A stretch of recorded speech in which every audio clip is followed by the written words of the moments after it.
Hi everyone, this is Wayne from the Alchemical Tech Revolution YouTube channel. Tonight we're going to take a look at where exactly we stand right now in the world with the current events going on and how it relates to the biblical book of Revelation.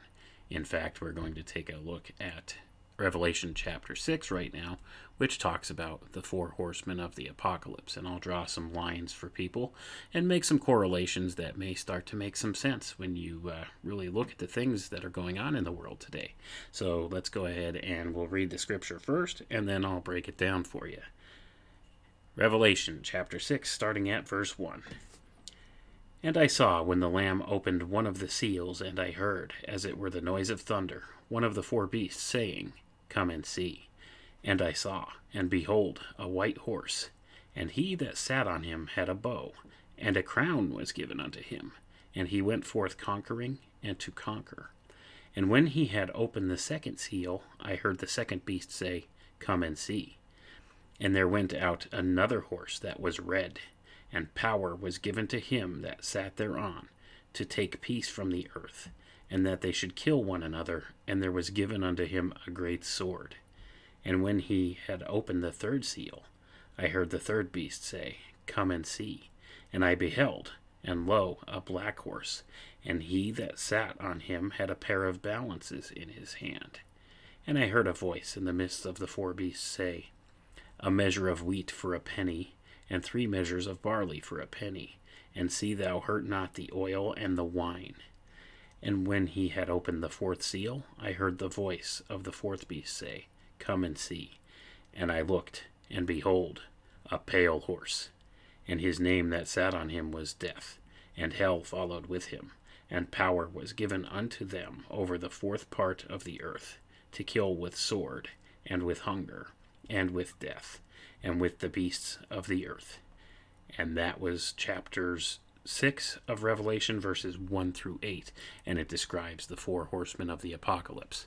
So, when that relates to the things going on in the world today, we could look and see the first horse is a white horse, and he that sat on the white horse had with him a bow, and a crown was given unto him. A crown. The word crown is derived from corona. So, you could see what's going on with this whole pandemic situation going on with this quote-unquote coronavirus. This is a crown. And the bow, this represents what could be demonstrated to be either pestilence, which is commonly associated with the first horseman, or conquering, going forth to conquer, conquest. So most biblical scholars agree that the first horse and the first horseman represents conquest and or illness, disease, these kind of things, pestilence. So it's a commonly known thing among theologians that the first horseman represents pestilence, which would be this coronavirus plague going on. And we'll take a look now. The second horse that came out was the red horse. And power was given unto him that sat thereon to take peace from the earth, and that they should kill one another. And there was given unto him a great sword. When we look at the situation today, with all of these racial tensions and these race riots going on, it could be construed that this could possibly be the unleashing of the second horseman of the apocalypse. This is usually represented as war, or death and conquest through conquest that way. So a civil war, that's kind of what's been going on, or at least that's the manifestation that the controllers are trying to put into our reality. So we could see these things beginning to manifest around us. And when we look at the third horse is a black horse. And this black horse, he has a set of balances. So what this represents the crashing of the economy, which we could also see very much so going on around us. So it says here, I heard a voice in the midst of the four beasts saying, A measure of wheat for a penny, and 3 measures of barley for a penny, and see thou hurt not the oil and the wine. Now, in this context in the Bible, thou hurt not the oil and the wine. This refers to the ultra rich of this world. Okay, so that's what's going on. They're crashing the middle class and the lower classes with this planned kind of destruction of the economic system. So this is what's going on, and this is a representation, once again, of this third horseman. So when it's referring to the oil and the wine there, that represents the very ultra elite, the very rich people, the controllers of this world. So you could see how this is kind of coming to fruition, because who are the only ones that are truly benefiting in any of these things that are going on in the world today? Only the very ultra rich people, the ones at the top of the power structure. They're the ones benefiting.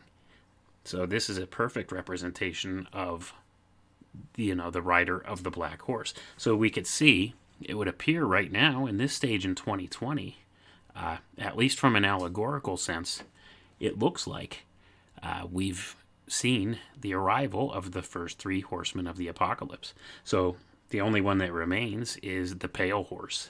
And that's the one we need to keep our eyes open for this fall and this winter coming up, because if you know anything about these controllers who run things in our world, you know that they like to use the Bible as their playbook for many of these things. And you could see how they're gearing up for a second wave of this pandemic, which they're saying will be much more deadly than the first. And that's kind of the narrative they're trying to sell here. So we need to be mindful, and we need to be prayerful.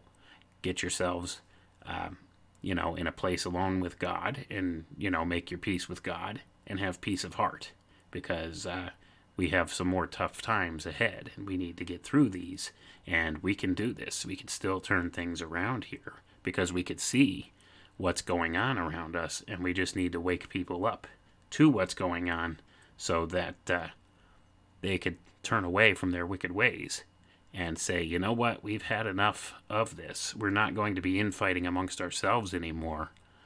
We need to stop these people in power from pushing their agendas through. And I do see a whole lot of hope, because I see people waking up right and left to the deception that is going on in the world around us. And make no mistake, it's deception. It's all illusion. And these social controllers at the top of the power structure, they're starting to panic right now, because they see their plans crumbling in front of their eyes as more and more people are waking up to these deceptions that they're putting out there, and these things that they try to do to control people. So we need to keep our heads in a higher-minded state, and try to keep our wits about us, and not lose our cool. Keep our composure. Try to keep our higher-mindedness about us as we move into this future, and try and wake as many people up as you can. Warn them about these plans of the elite, these things like forced vaccination and a total panopticon control grid in place all around you, a total surveillance state.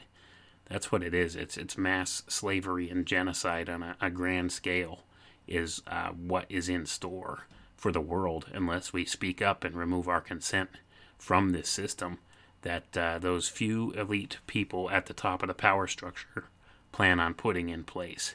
So we need to wake up and wise up and say, enough, stop. We're not going to allow this to happen, because here's the thing. When it comes down to it, evil can only triumph when good men do nothing. So we need to stand up en masse and say, we're not going to stand for this. This is not what this country was founded on. This is not what we as human beings want in the world that we live in. And all human beings want generally the same things in life.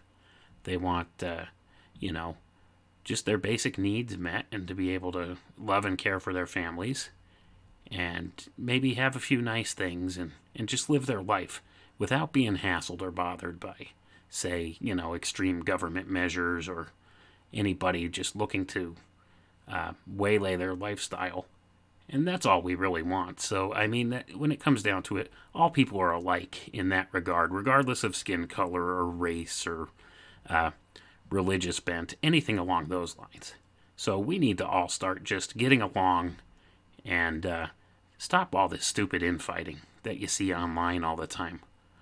Stop bickering over things of no real importance. Things like skin color or like I said, race, religion, those kind of things. Because that's exactly what these people want. It's called Hegelian dialectic. Divide and conquer. That's what it is. They keep us infighting with each other so that we don't question their agendas, these people that are controlling things at the top of the power chain. So that we don't question what's their intention, what's their motivation, what's their agenda. And we don't derail that, because that's their greatest fear, is that we all unite together and tell them enough is enough and kick all the corrupt politicians out of office and start doing things the right way. The way that we, the people, would benefit from, not just a couple of rich dudes at the top of the power structure. And that's what it's all about. So they want to keep us infighting so that we're too distracted by things of no real importance to really do something to change those things that they have planned for us. So, it's one of those things where we just really need to wise up and wake up and make sure as many people are aware this stuff is going on as possible. And let them know. At the end of the day, we all just want the same things. And there's no point in all the infighting that they seem to want us to do. It's all just distraction, basically. Because they don't want us to derail their plans. They want to keep pushing their agendas forward. And their agenda, at the end of the day, folks, is transhumanism. That's what it's all about. That's the big daddy conspiracy underlying it all. And this is the roadmap that they're using right now to achieve that goal. And it starts with this whole panopticon control grid they're putting in place, complete with all your health data and all your health information, because that's what this whole coronavirus thing is really all about. So when it comes down to it, that's what it is at the end of the day. But I want to leave people on a good note, okay?